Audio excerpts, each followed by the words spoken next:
Quédate con nosotros en este tu espacio Presente 7 para tratar el tema acerca del gran conflicto. ¿Quieres saber de qué se trata? Bienvenido.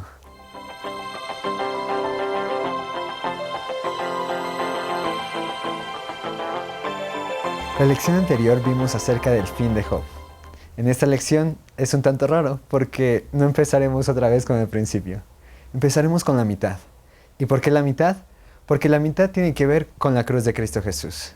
Cristo Jesús se centra en medio de un gran conflicto cósmico. Aunque vivimos en un mundo de dolor, las bendiciones de Dios deben dirigir nuestra fe a la vida eterna. Las bendiciones de Dios en nuestra vida no siempre se definen en cosas materiales. Es verdad que en Job capítulo 1, versículos 2 y 3 se lee: y le nacieron 7 hijos y 3 hijas, que no es material en sí, pero dice: su hacienda era 7,000 ovejas, 3,000 camellos, 500 yuntas de bueyes, 500 asnas y muchísimos criados. Y era aquel varón más grande que todos los orientales. Vemos que es verdad que Job era un hombre muy caudaloso, es decir, tenía muchas bendiciones de parte de Dios. Y aunque esas se registran en cosas materiales, no del todo era así. ¿Por qué? Vemos más adelante en Job capítulo 1, en el versículo 12, dijo Jehová a Satanás: he aquí todo lo que tiene está en tu mano, solamente no pongas tu mano sobre él. Es decir, que Dios tiene bendiciones para nosotros que no siempre son bendiciones que nosotros esperamos como materiales. Creo que la mayor bendición que Job pudo tener de parte de Dios en ese momento no fueron en sí que le sobraran un poco de dinero o un hijo quizás, que le sobrara algo, incluso su esposa, sino más bien que Dios haya puesto un límite sobre Satanás. Es decir, hasta aquí te permito, Satanás. Esto se ve también en el capítulo 2, en el versículo 6. Acompáñame y lee conmigo.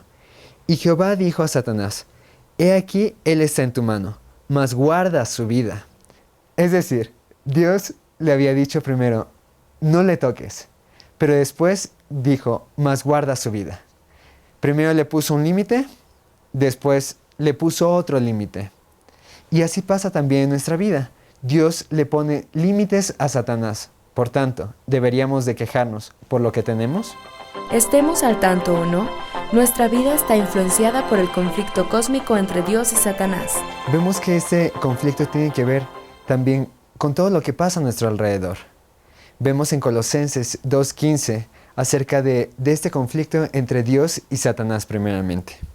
Dice: y despojando a los principados y a las potestades, los exhibió públicamente, triunfando sobre ellos en la cruz. ¿Crees que tendría sentido la cruz de Cristo Jesús sin este tema, el gran conflicto? Nosotros vemos en otros versículos que aparentemente el reino de los cielos ahorita en este momento no es paz y seguridad, como muchos podrían afirmar. Vemos que tiene que ver con un conflicto, una rebelión de parte de Satanás. Esto lo vemos en Ezequiel capítulo 28, en el versículo 16. Ezequiel 28, 16 nos dice: a causa de la multitud de tus contrataciones, fuiste lleno de iniquidad y pecaste, por lo que yo te eché del monte de Dios y te arrojé de entre las piedras del fuego, oh querubín protector. ¿Por qué crees que Dios habría de arrojar a un querubín protector del cielo? ¿Crees que esto fue un tema de la casualidad?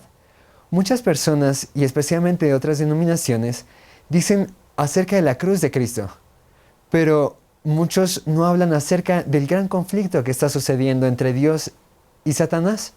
Muchos incluso excluyen a Satanás del gran conflicto. ¿Crees que tendría sentido el gran conflicto si no hubiera Satanás?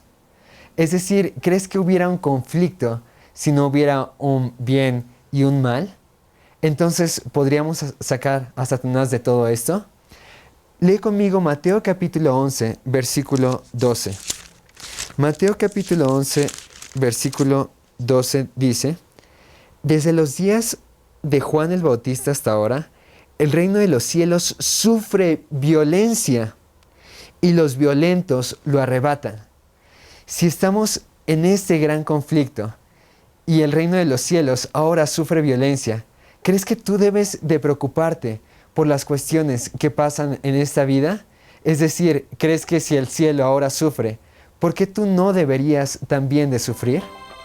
Satanás intenta convencer a la humanidad de que su existencia es un mito y no realidad.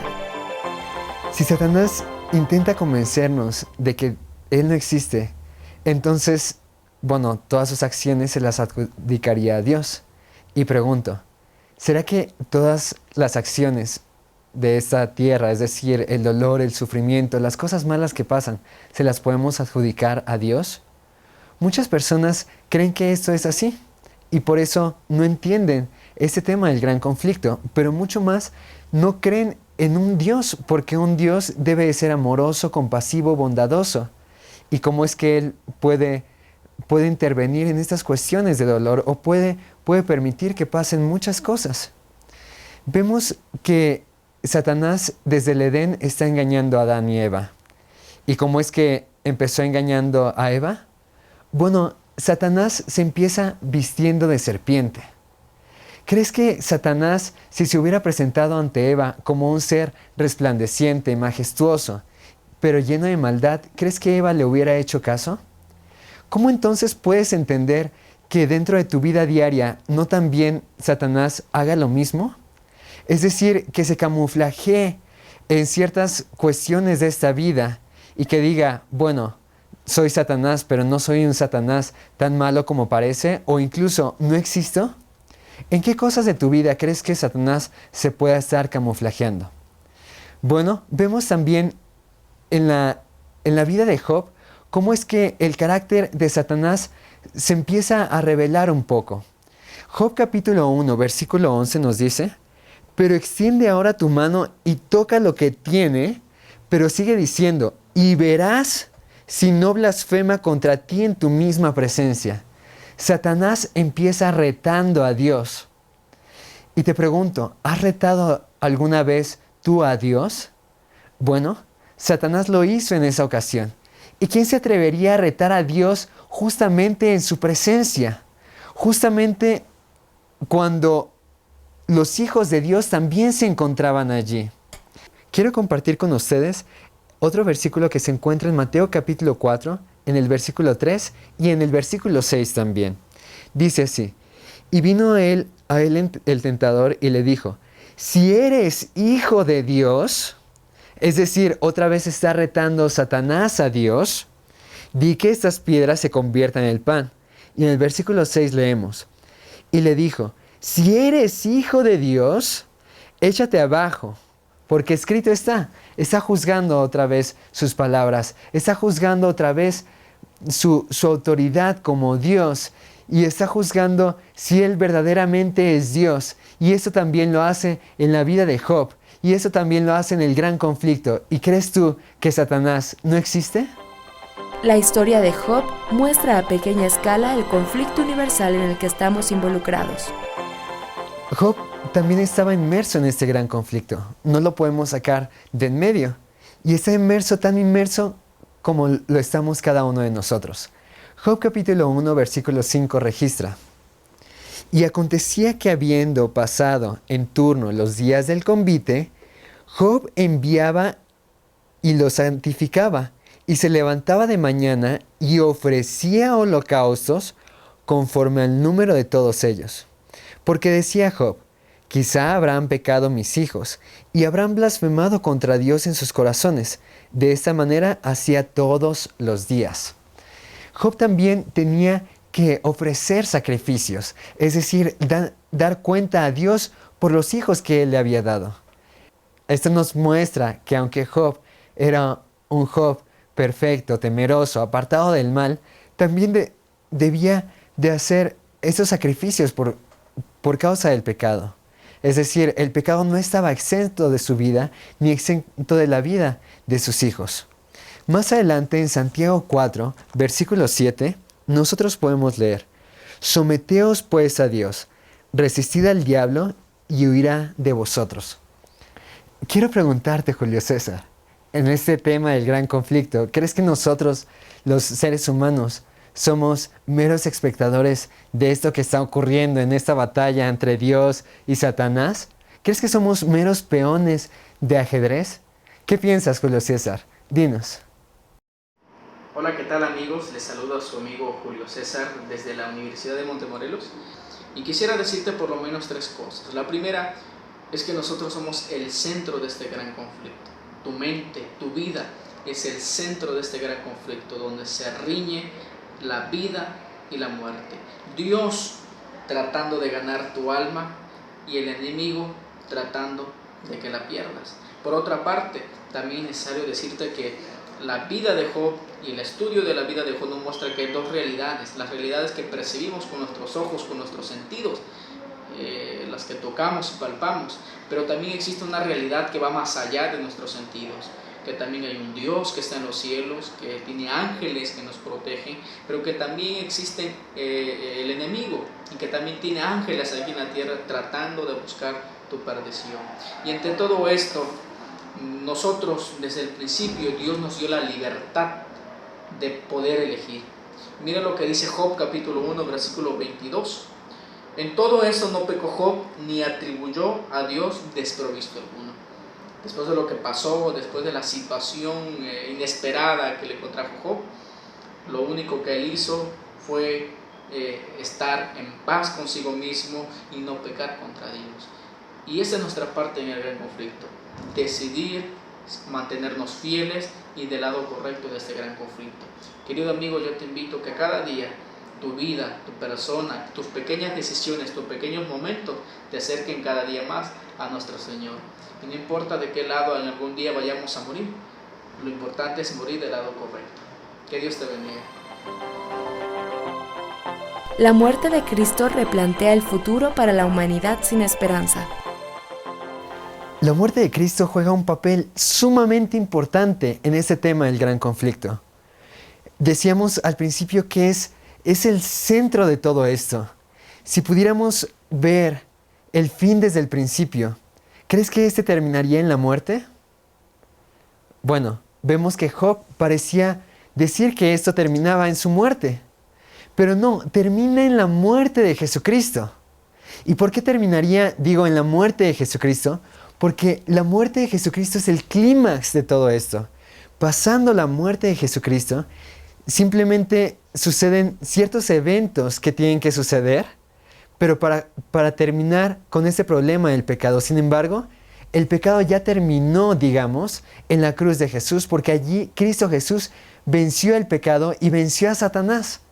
Satanás ahora ya está derrotado. ¿Qué es lo que nosotros debemos de hacer entonces? Debemos de aceptar esa victoria que Cristo Jesús ya tuvo sobre el pecado y sobre Satanás. Quiero compartirles un versículo de la Escritura que se encuentra en Romanos capítulo 5, en los versículos 5 y 6. Dice así: y la esperanza no avergüenza, porque el amor de Dios ha sido derramado en nuestros corazones por el Espíritu Santo que nos fue dado. Y sigue diciendo en el versículo 6, porque Cristo, cuando éramos débiles, a su tiempo murió por los impíos. ¿Crees que tú eres una persona débil? ¿Te consideras a ti mismo una persona débil? ¿Una persona que no puede luchar constantemente con el pecado? ¿Que tiene subes y bajas en su vida cristiana? No tienes por qué luchar con eso. Si Cristo Jesús ya luchó con eso anteriormente. No tienes por qué lidiar con cosas que a ti no te corresponden, con situaciones de la vida que no te corresponden a ti. Es decir, debes de dejarlo ahora todo en manos de Dios, así como Job dejó su vida en manos de Dios. Y quiero compartirte en 2 de Pedro, capítulo 3, en el versículo 9. El Señor no retarda su promesa, según algunos la tienen por tardanza, sino que es paciente para con nosotros, no queriendo que ninguno perezca, sino que todos procedan al arrepentimiento. Si hubiera una cosa, algo dentro de todo este tema, que nosotros pudiéramos hacer, incluso para aprontar la segunda venida de Cristo, para que todo este conflicto llegue a un término verdadero, ¿cuál crees que sería? De acuerdo al versículo, el arrepentimiento, pienso. Si nosotros realmente nos arrepintiéramos de todos nuestros pecados y de todo lo malo que hemos hecho y de cómo hemos contribuido a que toda esta historia se alargue, Dios diría, todo esto ha concluido.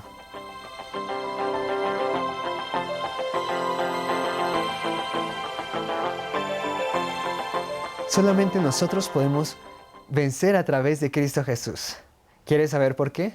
Tengo una historia para ti que se encuentra en Marcos capítulo 5. Dice así el versículo 4.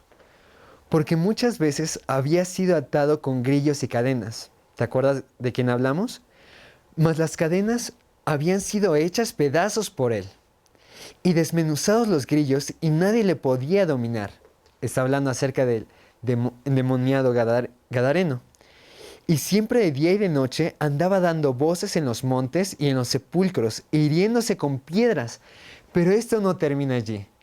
Cuando nosotros estamos atados en las cadenas del pecado o atados con Satanás, ¿sabes cuál es la única solución para todo esto? Se encuentra en el versículo 6 y dice: Cuando vio pues a Jesús de lejos, corrió y se arrodilló ante él. Es verdad que nosotros podríamos temer a Satanás y lo que él hace con nosotros, y podríamos ver que él nos tiene encerrados. Sin embargo, solamente en Cristo Jesús podemos tener esta victoria, esta liberación de parte de él en cuanto a Satanás. Porque aún Satanás se arrodilla delante de él. Para maestros, ¿cómo estudiar esta lección con tus alumnos? Aunque vivimos en un mundo de dolor, las bendiciones de Dios deben dirigir nuestra fe a la vida eterna. Lee Mateo 6, 19 al 21, Lucas 12, 15 y Primera de Crónicas 29, 14. Pregunta: ¿qué riesgos tenemos de procurar la prosperidad como la que Job tenía en esta tierra? Reflexiona: ¿cómo debe el cristiano interpretar las bendiciones de Dios? Estemos al tanto o no, nuestra vida está influenciada por el conflicto cósmico entre Dios y Satanás. Lee Primera de Juan 3:8, Primera de Pedro 5:8. Pregunta: ¿por qué la muerte de Jesús fuera del contexto del gran conflicto pierde valor? Reflexiona: ¿cómo los sucesos de la vida diaria nos revelan la existencia de este conflicto? Satanás intenta convencer a la humanidad de que su existencia es un mito y no realidad. Lee Zacarías 3:2, Primera de Pedro 1, 6 al 8. Pregunta: ¿qué nos demuestra la historia de Job del verdadero carácter de Satanás? Reflexiona: ¿cuán peligroso es que no tengamos clara la imagen real del enemigo de Dios?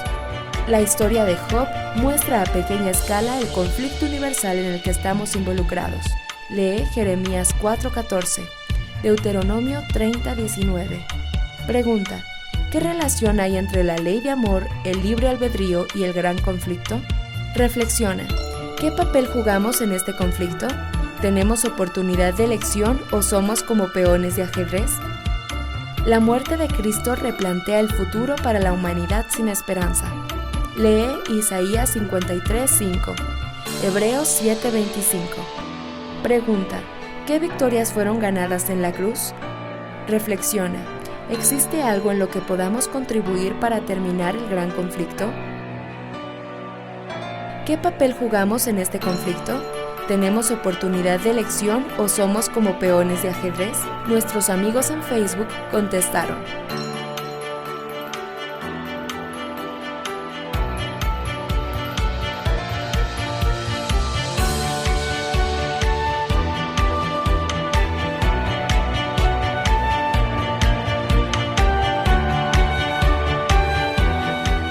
Quiero concluir con una cita de Elena de White que pienso que resume y encierra todo este punto. Y esa se encuentra en la Review and Herald y dice: Satanás no puede soportar que se apele a su poderoso rival, pues teme y tiembla ante su fuerza y majestad, la de Cristo. Toda la hueste de Satanás tiembla al sonido de la oración ferviente. Y sigue diciendo: y cuando los ángeles todopoderosos, vestidos con toda la armadura del cielo, acuden en ayuda del ser desfalleciente, perseguido, Satanás y su hueste retroceden, pues saben bien que su batalla está perdida. Esto fue Presente 7.